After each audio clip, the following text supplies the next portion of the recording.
Chapter 11, the imperfect indicative active. Now that we have finished the present tense, I would like to orient our minds into moving on into the imperfect. So as we have discussed, the indicative mood, it's really a non-mood. However, it is the mood where time is expressed. And in the English, we've got past, present, and future.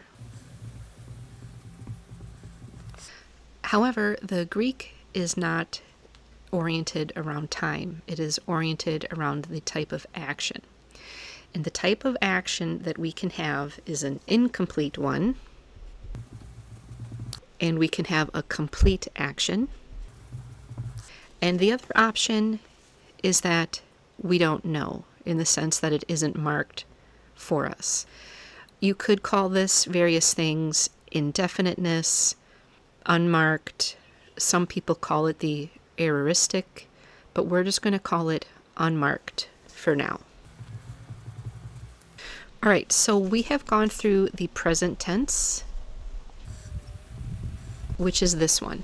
This is the one we did. Now remember, there is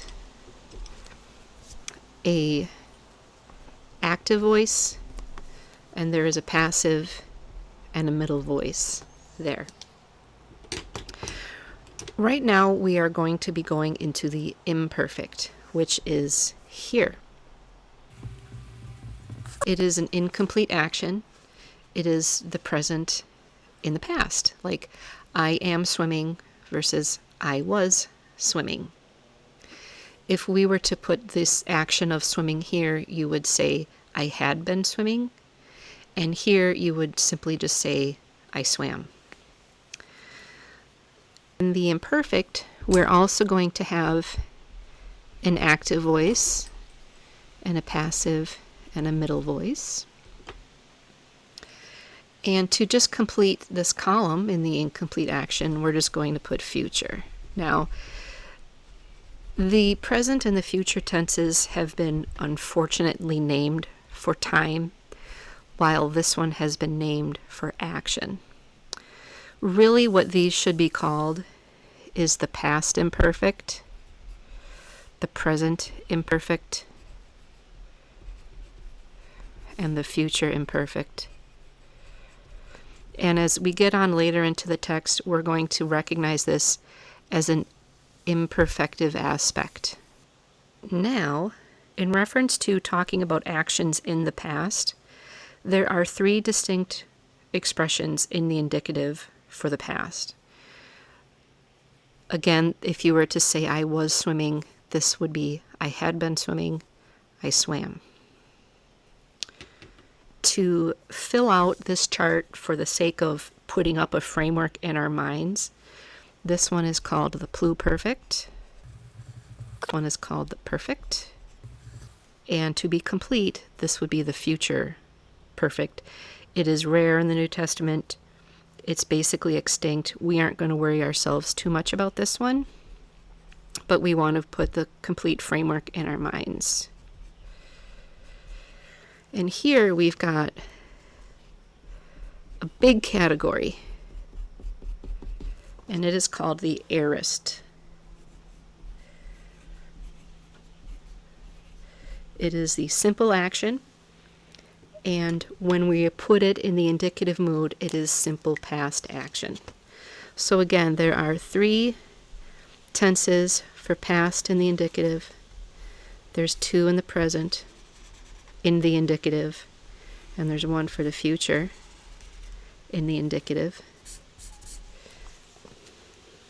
Some of these other ones here are going to be the other moods, like there's a subjunctive mood, an optative mood, there's a participle, you have the infinitive, etc. So it's kind of this half of the chart. So to kind of sum up this little chart, we have talked about the present in chapters, we've done that through chapters 1 through 10. We are now moving here, which is incomplete action in the past, the imperfect. Now that we're moving on into the textbook for the imperfect, we've got some vocabulary words. Aero, baptizo, estheo, crazo, mellow, menno. So here we're going to be putting the imperfect tense. It's going to be on the present stem. We haven't really talked a whole lot about stems, and the textbook hasn't covered it much, but that's okay. We're working with the same one we had been working with. There's no changes in the terms of stem. So when we have the word Lego for I am speaking, we are going to be putting on an augment, and it is typically the epsilon when we have a word that has a consonant. It's basically sort of similar to putting on ed at the end of words in English. But generally speaking, any augment that we put on in front of the word, it's going to indicate past time. Again, the imperfect is a linear or durative action, which is basically, think of it as an incomplete action. There's various ways you could describe it, and in number 65 it talks about that: simultaneous, prolonged, descriptive, repeated, customary, interrupted, attempted, begun. There's a lot of different ways you could talk about an action being incomplete, and you'd have to look at the context and the meaning of the verb itself. Just to give an example, is if I said, we talk about the word blinking. The time it takes for me to blink my eye is a lot faster than the time it would take for me to eat a meal. And so there are kind of differences in various words anyway, and we have to just take that into consideration. In number 66, we are looking at the endings for the active in the imperfect.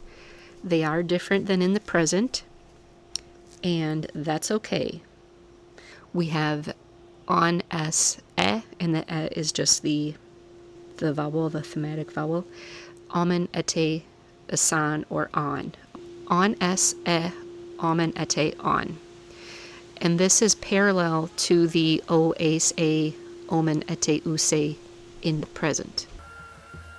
So as we think about the o, ace, a, omen, ete, use in the active as being I am swimming, for example, we are going to correlate the on, s, e, omen, ete, on with the past. I was swimming. The action is still swimming as opposed to swam or swimmed. It is ongoing. This puts us in the past for was. The verb conjugated for us is luo for I wash. I was washing. You were washing. He was washing. We were washing. Ye were washing. They were washing. So in the third person plural, sometimes the sigma alpha nu is found, the osan, but it sounds like it's not as common as just doing the on or the an ending. This does have the thematic vowel throughout, and we point that out because some words aren't going to have a thematic vowel, and so we're noting the presence of them here.